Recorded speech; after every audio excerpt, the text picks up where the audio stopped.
Nicole, lovely to have you on. Good morning, Minister. Good morning, Michael, and it's great to be back on your show with you. Yeah, you too. How are you finding the first 8 months of being a minister, eh? Pretty full on. I've learned, I think, it's like going back to school in all the different portfolios that you have to learn all the aspects in, but I'm really enjoying it. It's definitely a mind gym where we are, but trying to find balance as well in how we approach legislation and policy. That's also been a bit of an eye-opener for me too, but I'm really, really enjoying it. Winston has just been on the show this morning talking about the COVID inquiry, and one of the things he said about it was that there are a group of officials in Wellington who are being less than cooperative with the government agenda. Is that your experience? That's not my experience. I'm quite lucky. I've got the Ministry of Justice as my officials for all of my portfolios, and I found them really good to deal with. You do have to push a little harder for some things that you want, but that's really because it's a change of government for them. So it's got to be a change of mindset for them as well.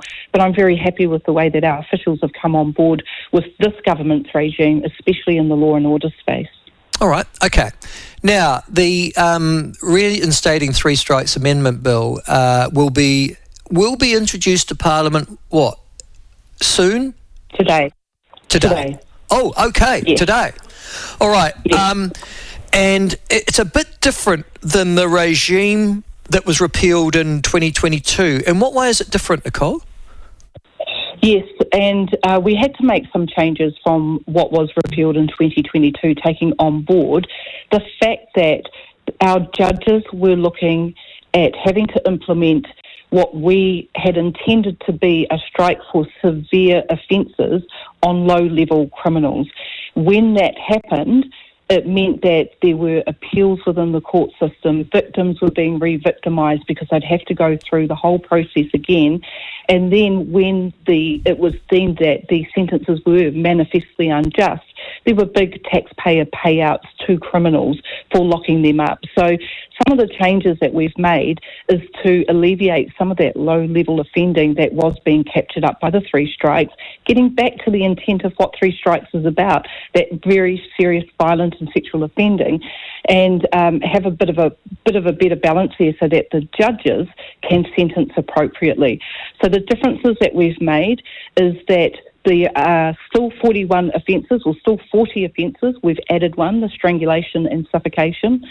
And any judge that sentences a perpetrator to 24 months or less will not have to invoke a strike on that person because that will be deemed as low-level offending.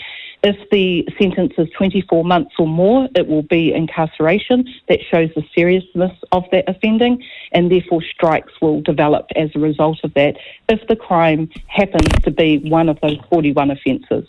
And you also say that you're providing some judicial discretion to avoid manifestly unjust outcomes and address outlier cases, which you always get. You know, it's the old story, bad case, hard case makes bad law. But does it concern you that might lead instead to some form of judicial activism? Because there's a lot of judges who do not like the philosophy of this particular legislation. Yes, and there's been, I guess, some commentary by observers who have said this is exactly what's happened under the three strikes regime. So what we are also introducing is principles around how the judges use the three strikes regime so that they do not just ascertain something's being manifestly unjust because it's a three strikes regime. So we're actually taking away that ability for the judges to use the manifestly unjust response in an unreasonable way, and unreasonable to the average observer, the community, the victim, the person who's sitting there watching this all unfold in a court without having all of the details. So some of the things that we have included in these principles is saying things like the court must, even if there is a manifestly unjust exception, still regard the offence as worthy of a really stern sentencing response. They've also got to make sure that they do not take into account that there's additional consequences for the regime. So they get to a second strike, it could be a very serious offence. It may be that they get no parole, although they will be sentenced, but they don't get parole. A judge might think, well, that's manifestly unjust. We're basically saying you cannot use the regime as a reason to be manifestly unjust. So we're putting these guidelines and these principles around how the judges are to interpret and use this to make sure that those serious violent offenders are locked up, and that activism that commentators have spoken about can be relieved in some way. And the observers, which are mainly the victims in our communities, can see that justice is being measured, is being dealt to those perpetrators, and there is severe consequence. Okay. Now, for a third strike, so let me just get this spot on. I'm a violent and sexual offender, or I'm a violent or sexual offender. Is it both? So I don't have to be both. I can be a 3-time violent offender.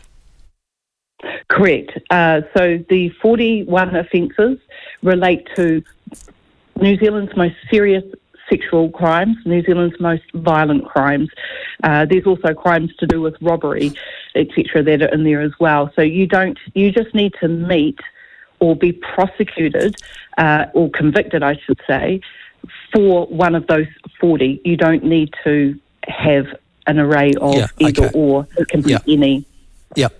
Now, on this issue, though, Nicole, so you're introducing the bill in Parliament today, I guess, just after 2 o'clock, after question time.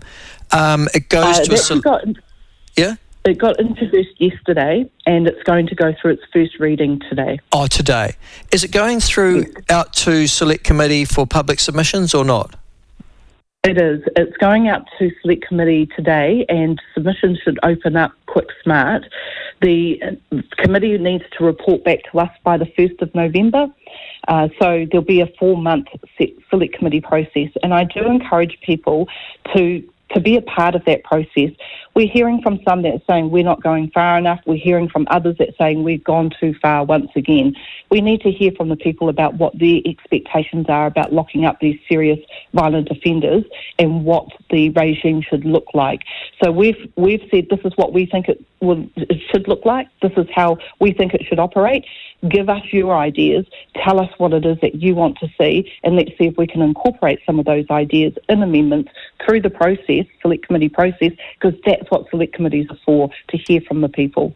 You expect opposition, of course, from Labour, the Greens, Te Pāti Māori today. What the opposition, though, in answering just the question you've put, well, wait on, Select Committee, off we go. Let's see what people think. Let's see if we can improve the legislation if there are better ideas out there. What do you understand to be Labour's objection to that? Well, Labour don't want to lock anybody up. I mean, they had a prison reduction target. They're more interested in wrapping around the criminals than they are in wrapping around the victims or even our communities. So their response is, don't do this at all. Don't have any consequence. We got rid of it in 2022. We'll get rid of it again. But society and victims in our communities are telling us they've had enough. They've had enough of the violence. They've had enough of the criminal activity that's happening around them. And one of these 40 offences includes the drive-by shootings as well. So, once we start finding these people, we can actually hold them to account. And I make no apologies for being part of a regime that is instigating this, because our communities are crying out for law and order. We're determined to give it to them. Labour, on the other hand, they don't. They haven't for the last 6 years. They've let these criminals out, and we're worse off as a society because of it.